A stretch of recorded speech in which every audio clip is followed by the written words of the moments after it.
Vou falar um pouco sobre derivadas.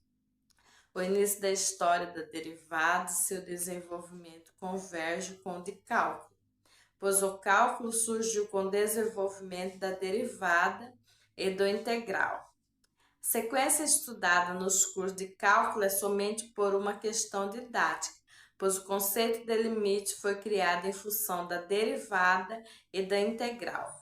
O cálculo inicia-se na Grécia Antiga com o estudo da reta tangente em curvas, especialmente em cônicas. Todavia, para analisá-las, utilizava-se conceitos da geometria, não conceito algébrico. A utilização de conceito algébrico na análise das retas tangentes só se inicia com o uso das coordenadas cartesianas. Newton, fundamentando-se no estudo dos movimentos, escreve sua obra Método dos Fluxos, no qual ele discorre sobre como uma curva é gerada e explica a relação entre as duas variáveis. Para ele, uma curva era formada a partir do deslocamento de um ponto no espaço em um determinado intervalo de tempo. A partir da análise do deslocamento do ponto no plano cartesiano, seria possível extrair a taxa de variação, a derivada, que ele denominou de fluxo. Quase que simultaneamente, trabalhava no desenvolvimento do que seria o cálculo e, consequentemente, da derivada. O alemão Leibniz, ele não analisou o movimento como fez Newton, mas a derivada seria a razão entre a diferença das duas coordenadas, isto é, dy, dx. O conceito de derivada que conhecemos origina-se de Leibniz, inclusive as notações mais usáveis e nomenclatura.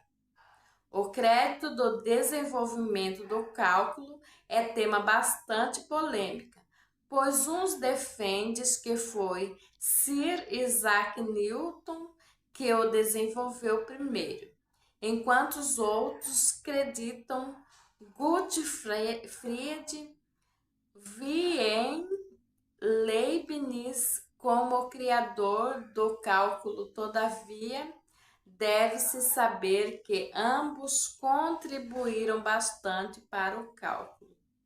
Essa disputa foi péssima para o desenvolvimento do cálculo no Reino Unido, pois os britânicos rejeitaram o cálculo de Leibniz, o qual era mais fácil de ser compreendido, fechando-se no cálculo de Newton.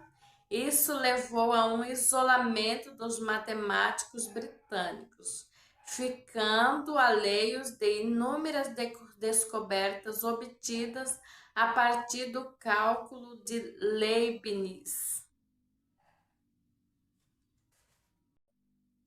Em matemática, o conceito de limite é usado para descrever o comportamento de uma função à medida que o seu argumento se aproxima de um determinado valor. Assim como o comportamento de uma sequência de números reais, à medida que o índice da sequência vai crescendo e tende para o infinito.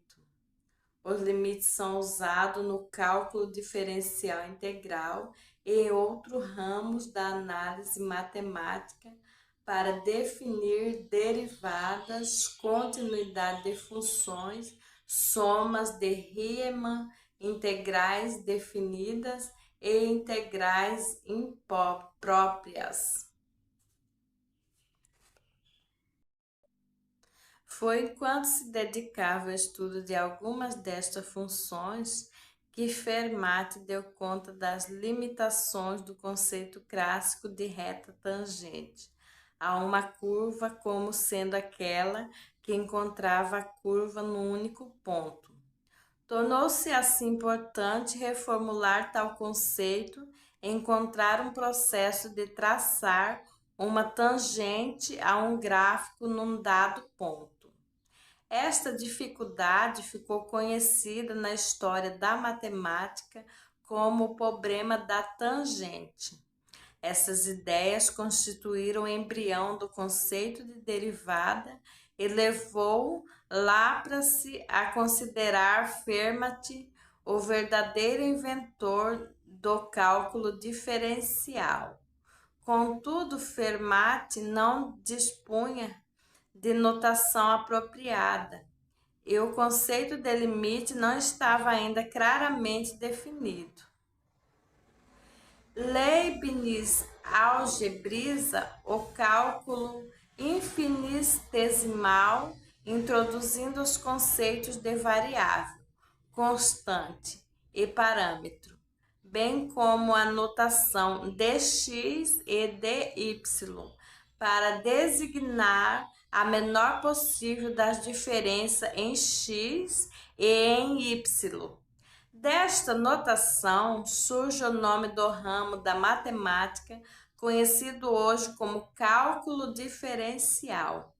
A teoria dos limites, tópico introdutório, é fundamental da matemática superior. Portanto, será uma introdução à teoria dos limites, dando ênfase principalmente ao cálculo de limite de função, com base nas propriedades pertinentes. Em um instante, que denotaremos